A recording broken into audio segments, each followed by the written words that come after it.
do this. Let's do Sure. a training. All right. All right. So I've entered a trade here, and this is a great example of when you get into a trade and the trade reverses on you. What should you do to assess the trade? Now, my trade is significantly profitable now. I'm back in profit. My entry for this trade on the SPX, I'll demonstrate here on SPY. Entry for the trade was right around this area here, right? So I got in this trade around at 397 on SPX. It was around this 3986 area. And so I had to sit through all of this right here, right? I had to sit through all of this right here. Has it ever happened to you? You get into a trade sometimes and then the trade is you know, it goes a little bit into profit and then it reverses on you without any indication. I mean, we're looking at a 3-minute chart right here. Looking at a 3-minute chart here. So has that ever happened to you? It has. All right. All right. So what tells me where my risk to reward should be? What tells me where my stop losses should be? I'm going to show you now. All right. So the first thing I do, know that this is my training chart and I got another chart. All right. That I'm looking at my primary chart. So my primary chart, I'll give you one, tip here. My primary chart has a level right about, let's see here. Where are we? We're right about here. 6.6, 6.7, 8.5, actually. Right in this area. My primary trading chart, I have an area right there. Right. Now, if you're following the logic in some of the other trainings that I gave, this is also based on the day. Would you agree that that's an area of interest right there? I would agree with that. Okay, great. So you couple that with my level, I get a reversal here. I'm like, man, I got into this thing and there is no continuation here. This is actually a poor entry, right? This will make it to my journal. I would have liked to have gotten in down here, but the volume was so chippy. You can see the volume here. And then suddenly we get a rush of volume. So when that happens, you do want to, this isn't the worst entry. This would be the worst entry. This isn't the worst entry, but anywhere up in here is good, but okay, I'm in about right in this area. Okay.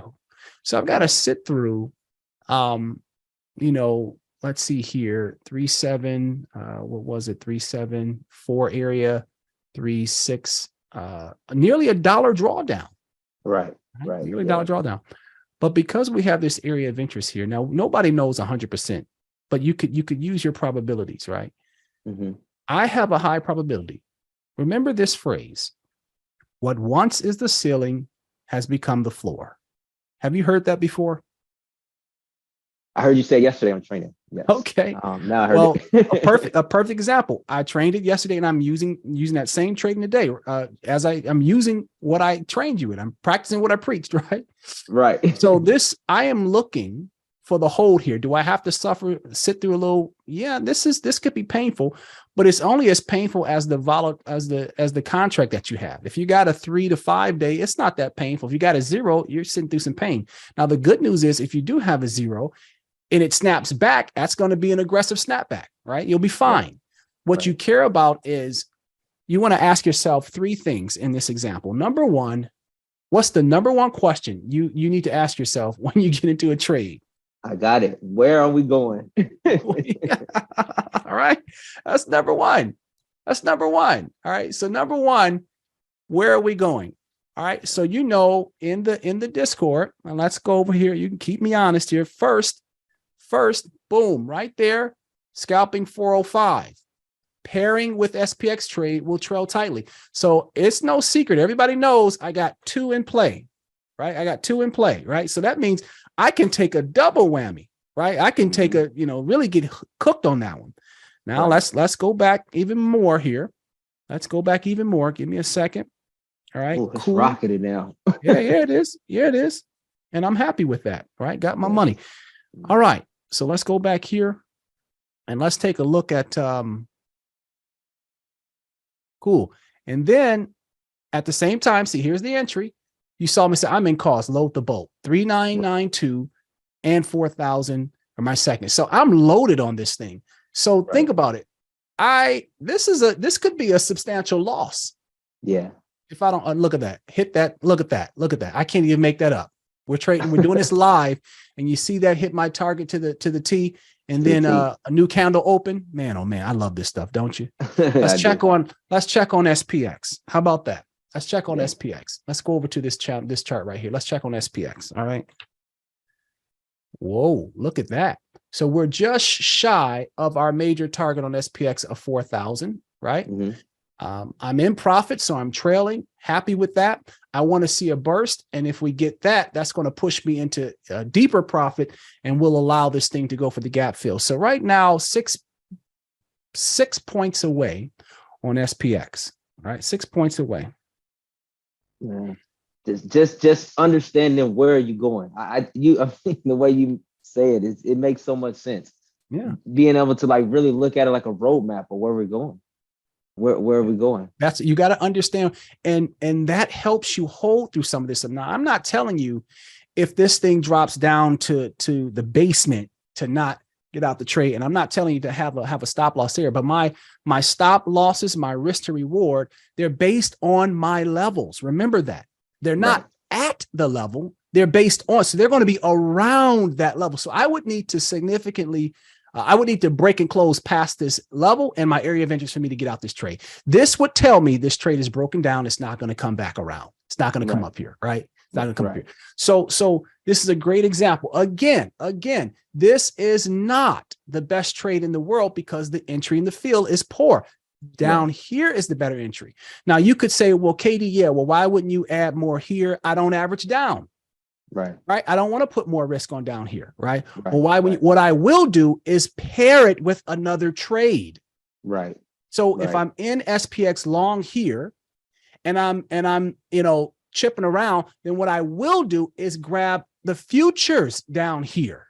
Right. That is a nice, it's not even a hedging, but you could call it a nice pseudo pairing or hedging strategy where you do believe you're going to get your move still. You're looking to get a better entry, not averaging down here. I don't do that.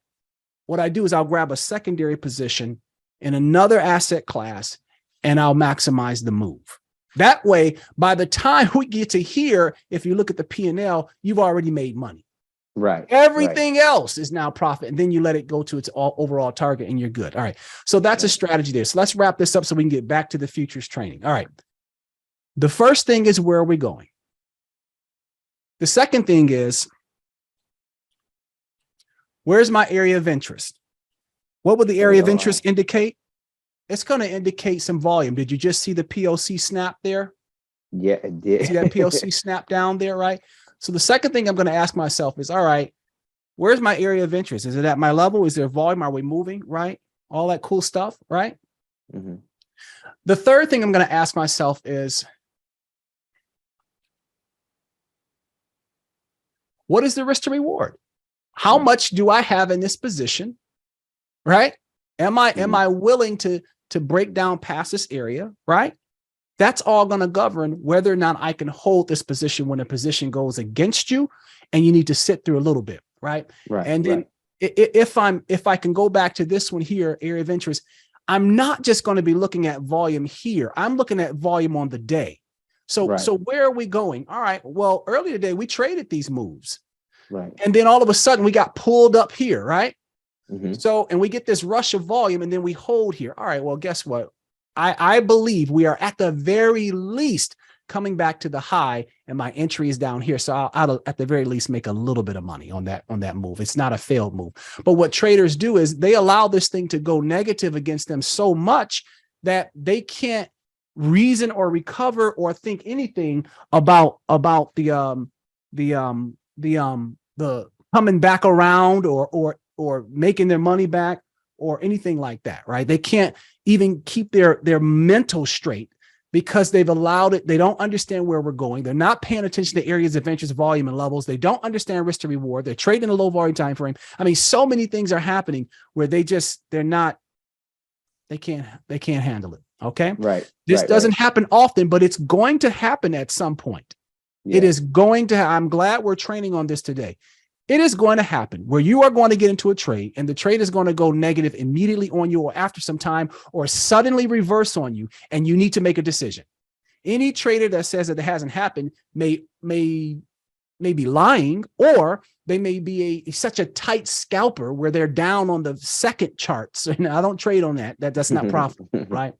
Yeah. So that's how I would handle it. So, you ask the question, how do you handle that, right? How do you handle this drawdown? How do you know where we're going? Well, we talk about that in other trainings, but these are the three things I would look at for when a trade reverses on you and you're trying to, kind of make a decision on whether or not you should get out of the trade. I never enter a trade on emotions.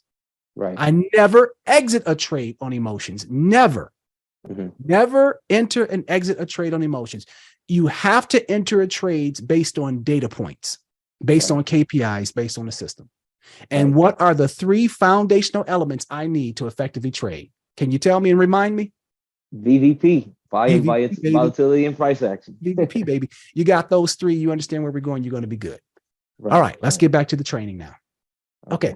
So I'll probably post that little bit on YouTube, just that little bit there, if you don't mind. That's fine. No, I think that'll help some folks because this is an excellent example. No, that's perfect. That works perfect. I like going back to I watch those videos over and over, like the last one we did. I watch it almost 3 or 4 times a week just to stay fresh. So not a problem. This will be a good one for me to watch again. So you knew for sure. I mean, so you felt good because of that the area of interest, area of interest, and it's not about. And it's not about I felt good or sure. It's about this is for sure weakness. But it's about if we're going to fade, there's going to be some weakness. Where is the fade going to stop? And what is it going to do? This is the highest probability. This is the highest probable area that the fade would stop in this area. So it's not about, I know it's going here. You have full confidence and conviction. But again, my target, my targets, right? My target has already been hit on the futures and I'm 5 points above that. You can do the math. We talked about that. I'll tell you, show you the contract sizes and all that. And you know where I'm going on SPX. Let's go over and take a look at SPX. All right, 4,000. I'm 5 points away now. Say what? Oh, no, almost hit it. It's right there. Yeah, 5 points away. So sometimes this happens.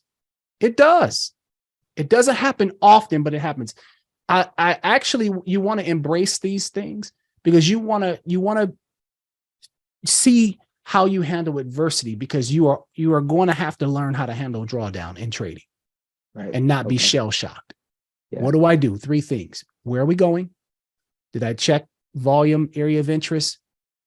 What's my risk to reward? How much do I have in this trade? I use these 3 things to tell me, all right, should I hold this or should I get out? I may have to get out down here. I may have had to okay, I just got to eat this loss. No matter what, I got to eat it. But that didn't happen today. And I do believe we get to our target. Absolutely. We're going to get to our target. Right. I feel good about this area of interest. All I do now is say what? No, I say I got to dig into the area of interest more. I feel like that's a missing piece of my trading, like major. Yep. Yeah. And so all I do now is trail.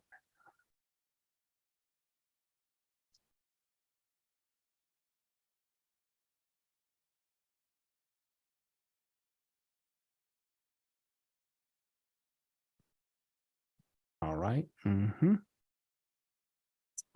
Locked in there. Oh, wow, man. That's righteous, man.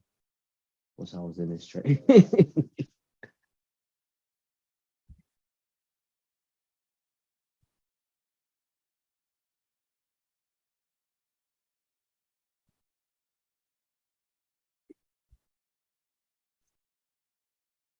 Okay.